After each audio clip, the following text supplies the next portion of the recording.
Əllamə Əli Qazi bunların ustadı olub.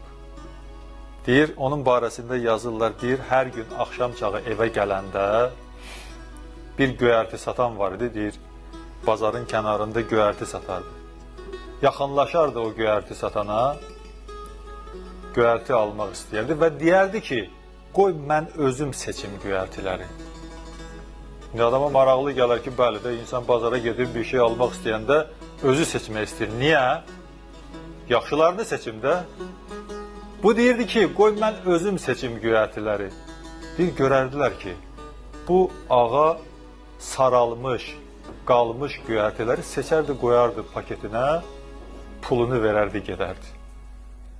Bir gün, 3 gün, hər gün bunu davam edərdi.